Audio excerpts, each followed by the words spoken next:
Hello, welcome to a new video. Today it is time for my February reading wrap up, and I hope you've got a drink and a snack because this might be a long one. That's what she said.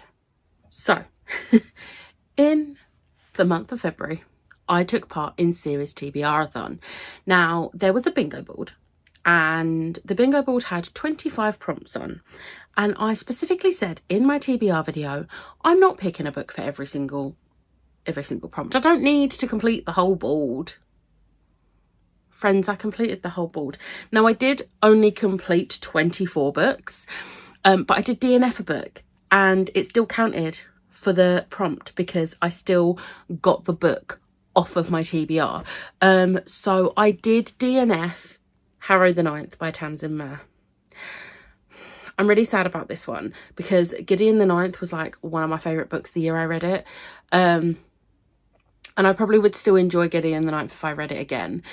Now, at first I thought it might have been a mix of me not knowing what was going on and the fact it's in second person, but I didn't know what was going on in the first book, so I don't think that would have really done anything to my enjoyment.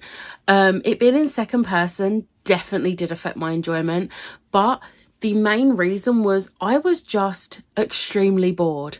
I was not taking in any of the story because I was so bored, and yeah, it sucks, but it is what it is. But now we've got that out of the way, let's go on to stats. So I obviously I completed 24 books. I read a total of 8,594 pages and listened to 76.5 hours of audiobooks. Like, audiobooks really helped. So I had no 2 stars, 1 3-star, 11 4-stars and 12 5-stars. I only had 2 rereads, and the rest was me genuinely just like getting through my TBR, which I'm extremely happy with. So on that note, I am going to try and keep this as quick as possible, but we'll see how it goes. So first up, I read Hero at the Fall by Elwen Hamilton. This is the 3rd book in the Rebel of the Sands series. I really enjoyed this book. This was a 4-star. I did have to read a spoilery recap of book 2 because it has been so long. I wanted to go into this having a fresh memory of book 2 without having to reread book 2 because I didn't have time. And I do genuinely think reading that recap helped a lot because a lot of it, as soon as I read it in the recap, it triggered it in my memory and I was like, yes, I do remember this.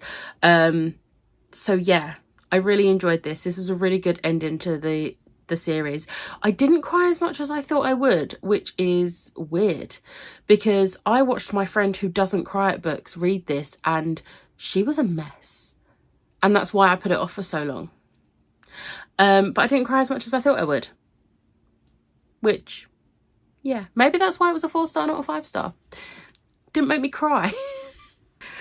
Next up, I read Die Volume 2, which is called Split the Party. This was also a 4-star. I really enjoyed the second installment of this series. This is so much fun.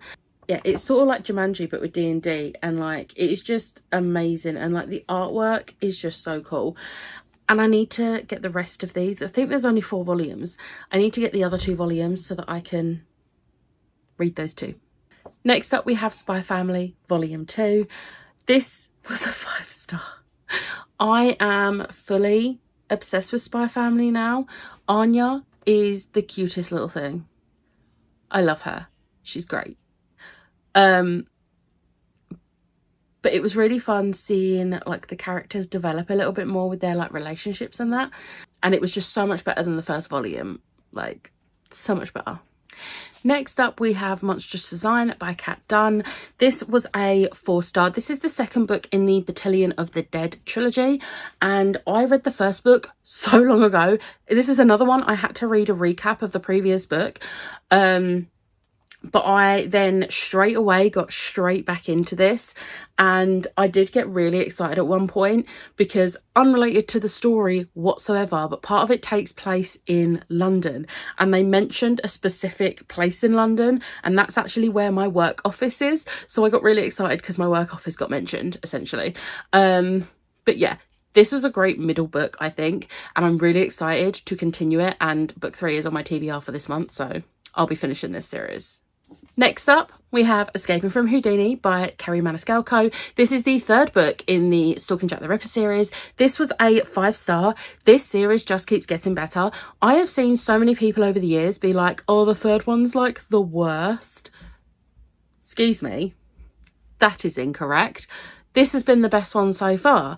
I know I said that when I read the 2nd book, but then this one was better than the 2nd one. I am a bit worried because there is very much a mixed bag on book 4 on people liking it and disliking it. So this may or may not end up being my favourite of the series. We'll find out at some point in March because I will be reading the 4th book. But I really enjoyed this. Like, it was just so much fun with the whole like murder mystery on board the ship. And I was just so here for it. Next up, we have Bride by Ali Hazelwood.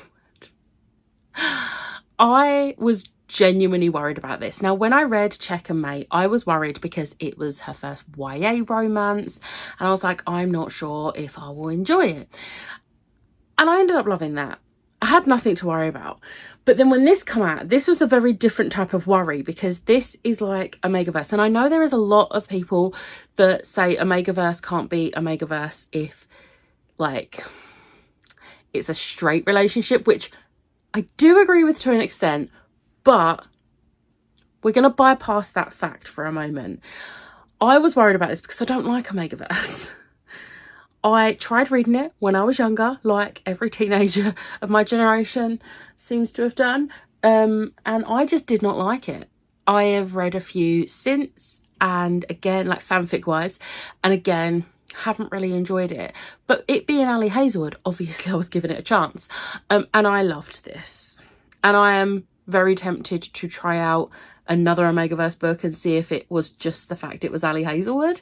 But yeah, this was a 5-star to shock no one. Next up, me and my mum continued our buddy read of the Heroes Olympus series with book 2, which is The Son of Neptune by Rick Riordan. This was a 5-star. I really enjoyed this. There was a character that came into this, which I love, that character in particular from the Percy Jackson books, so I am very excited to see them back. But I am really loving how this series is going. So like the first book followed like some characters, and this takes place at the same time, so it's sort of like an Empire Storms Tower of Dawn situation where they take place at the same time but they're following different characters. So this was the other side of book 1, and I really enjoyed seeing that. Next up, we have A Crown for the Crown Shire by Becky Chambers. This is the sequel to Psalm for the World Built, so the 2nd book in the Monk and Robot series. And honestly, I could read so many more of these. This was just a short novella. This was a 4-star, and I think it was because it is just a novella. Like, I would fully read a full-size like novel of these characters because they are just adorable. I love them so much, and the only reason this wasn't a 5-star is that novellas don't tend to get 5 stars very often from me. There has to be like a significant reason they get 5 stars, like with the Loath to Love You trilogy. Those novellas, they just gave me everything I wanted in the short amount of time I had them.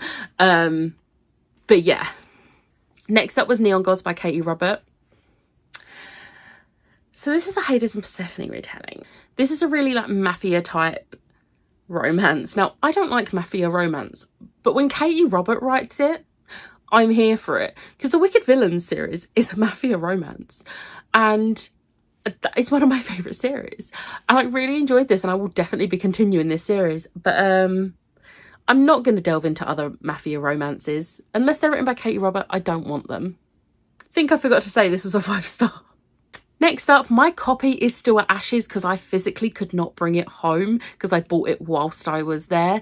But I read Stomach is Killing the Children Volume 7. This was a 5-star. Now, I absolutely love how this like arc of the story was wrapped up. I thought it was done so incredibly well. However, my issue is this is apparently the final chapter, but it's ended in a way that there could be more, and I need more. Like, I need to know how this is gonna like play out. Like, they've thrown something at the end, and now I need it continued. So whilst I loved this has frustrated me to no end, because there is nowhere anywhere to say whether there will be more in this world set after this to continue this. So we'll see. Next up, we have Icebreaker by Hannah Grace. This was a 4-star. Now, I did a whole like spoilery hand section in my vlog when I read this. There was a reason it didn't hit 5 stars. Now, I will say, the reason it didn't hit 5 stars, whilst I'm not going to tell you here what the reason was, it's a very me reason. This is not a bad book.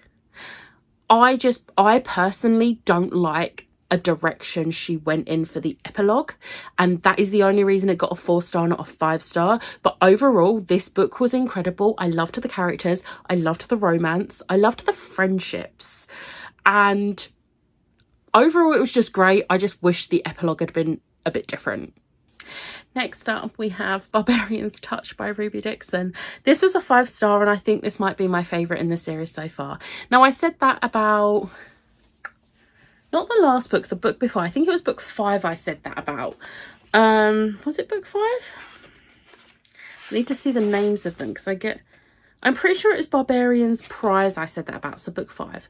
But this one, it was so good. He is my favourite of the aliens so far. He was just so lovely and caring and thoughtful. And I was just so here for this whole book. Like, yes. Okay, the next 2 I actually have in one book. So the one book is Rise of Empire by Michael J. Sullivan. The 2 books are Niflheim Rising and The Emerald Storm. So these are books 3 and 4 in the Rhaenyra Revelation series. These were both 4 stars. I logged them separately because they are separate books. This is just a bind up. These were both 4 stars. I absolutely loved, especially book 4 in this. Like, I will say I'm really glad I read them back to back, because book 3 has a cliffhanger that I was just not prepared to wait for the next book. I started it immediately. But honestly, this series has been getting better and better. It's been so long since I read the first 2 stories in this series, like to the point I had to read a recap. But I am so here for all of the characters. There was things revealed in these 2 that I was like, what? And things happened, and I'm just like, I'm so here to just continue this series. There's 2 more books left in one bind up, so 1 more of these and that's the series done. And I'm just like, I want to read it now, but I can't. Next up, we have Count Your Lucky Stars by Alexandria Bellefleur. Now, this was a 4-star. It came out as a 4-star on CawPile. However, I have raged so much about this that I do feel like it should be a 3-star. But I don't want to like play around my CawPile ratings, because when I did my CawPile rating, it was how I felt in that moment. But now I've sat on it, I'm angry. I genuinely did not enjoy a direction she went in with one of the characters. It made me instantly hate that character, and after that I just didn't really care about if they got together, which I knew they would get together because it's a romance, but I didn't care after that point. I was just reading and like, yeah, but you did that thing, I didn't like it. So yeah, whilst this was a 4-star, I feel like it should maybe be a 3-star, but I don't want to go mess around with my ratings, so we're just going to leave it how it is. But just know, I didn't enjoy this, and I'm disappointed, and it will be going on my disappointing of the year.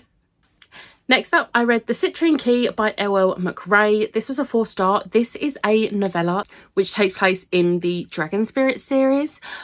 So this follows something. We find out about this thing happening in the second book, so in The Shadowgate. However, this actually shows us it happening. It is the actual story of it happening. Because in the actual, like, in The Shadowgate, we don't need the whole story. We just need to know what actually happens. So this was really interesting. It was a 4-star, not a 5-star, because like I said before, novellas do tend to not get 5 stars because they don't always, unless they're bringing something to a bigger story, like that is like imperative, like they're not going to get a 5-star from me. The writing in these series, like this series, is absolutely incredible. So that always gets full marks, but just like everything else, I'm like, I love it, but it's just a nice little extra, which is why it's a 4-star, not a 5-star. But if this was like a part of a full-length novel, it would have been a 5-star because I 5-starred Shadowgate. Next up was Terms and Conditions by Lauren Asher. Now, I was very worried about this because whilst I enjoyed the fine print, it was a good book. The male main character annoyed me so much with something he did, and it really brought the whole book down for me. And everyone said, oh, you'll definitely like the first book most, and then I didn't. So I've been putting this off, but I'm honestly so glad I read it. It was a 4-star. It was so close to being a 5, but it was a 4-star. But I genuinely loved this book so much more than the fine print. I think he's a better character than his brother in the fine print. Like, there isn't really as much of a miscommunication issue in this because he's very honest from the get-go. There is a bit, like you're going to get in any romance, but I feel like what miscommunication there was valid for what was happening in the story. So, yeah. Whew, we are getting there. Next up, A Touch of Darkness by Scarlett St. Clair. I was, again, a bit on the fence about this one because a lot of people have been having mixed reviews on this. So I was like, am I going to enjoy it? I'm happy to report this was a 5-star. I absolutely loved this to the point I need book 2 and I don't have book 2. So whilst it is on my wish list, I'm very much, after my birthday, I'm going to go through my wish list and just buy some books. And the second one in this series will be one of those books because I need it. So yeah, I really liked this take on Hades and Persephone. Obviously, I read Neon Gods this month as well. They were very, very different Hades and Persephone stories. Like, very different. And I don't think I enjoyed one over the other. I think I very much was level on how much I enjoyed both. They were both 5 stars and I think they got roughly the same amount on CawPow as well. But I liked that they weren't the same type of Hades and Persephone. So I'm very happy with this. Next up was my reread of Empire of the Vampire by Jay Kristoff. I wanted to reread this for Kristoff along, and also because obviously Empire of the Damned has just come out and that's on my March TBR. So I wanted to read this and just properly refresh my memory, even though I remember the ending, but I wanted it up there fresh and nice for the second book. But obviously this was a 5-star. I cried again, obviously. Next up, we have The Backstagers, Volume 3 by James Tynion IV. I am still extremely happy that I managed to get my hands on this thanks to Jem. But yeah, this was a 5-star. Are we shocked? No, this whole series has been a 5-star for me. Everything I've read by James Tynion so far has been a 5-star.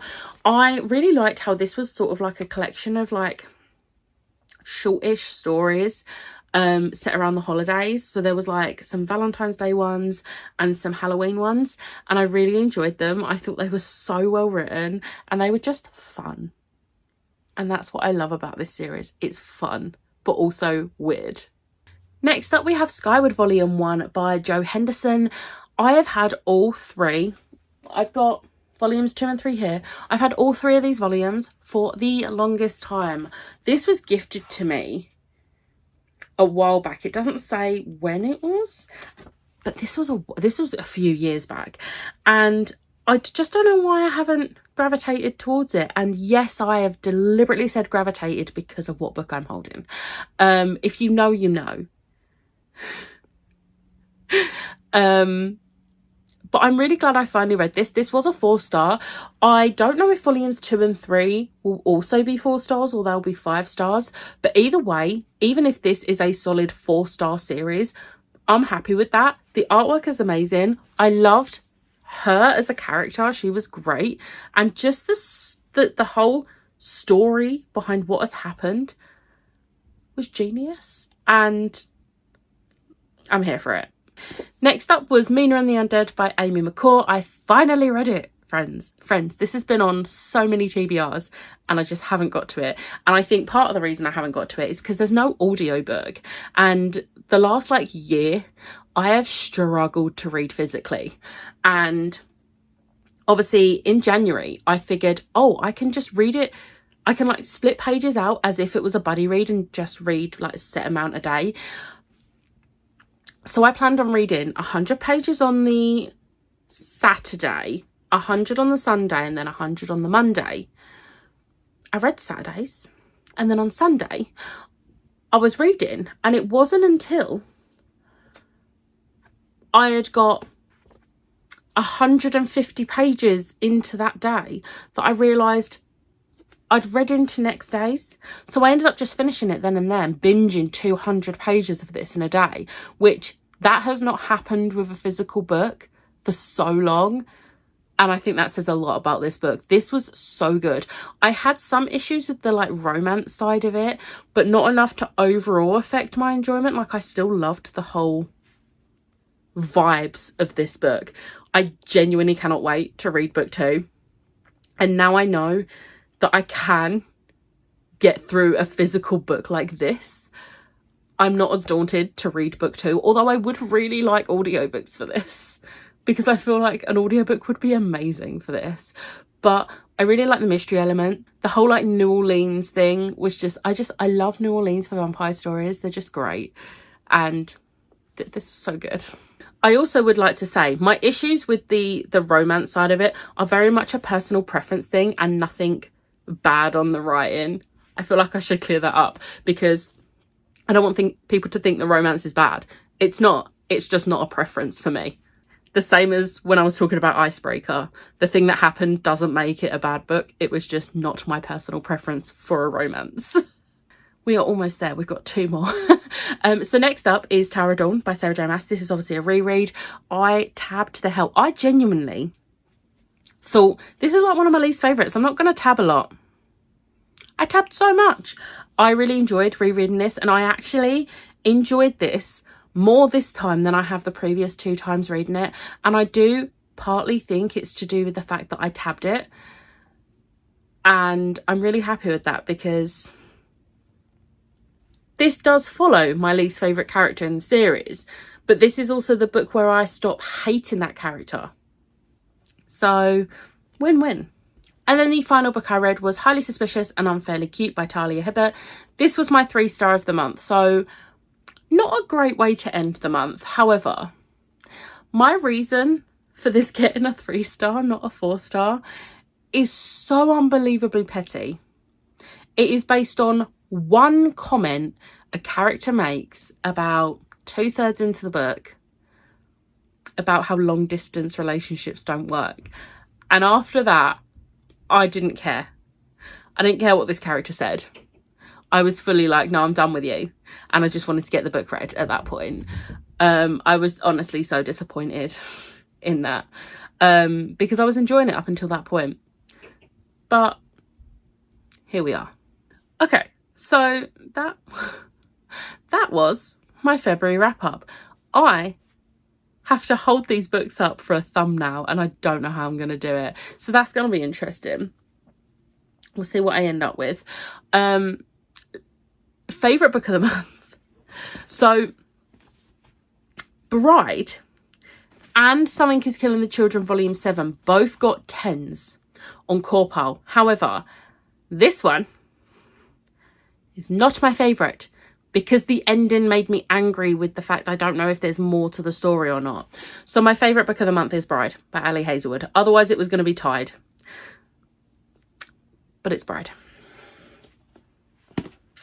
Let me know in the comments below what your favourite book that you read in February was.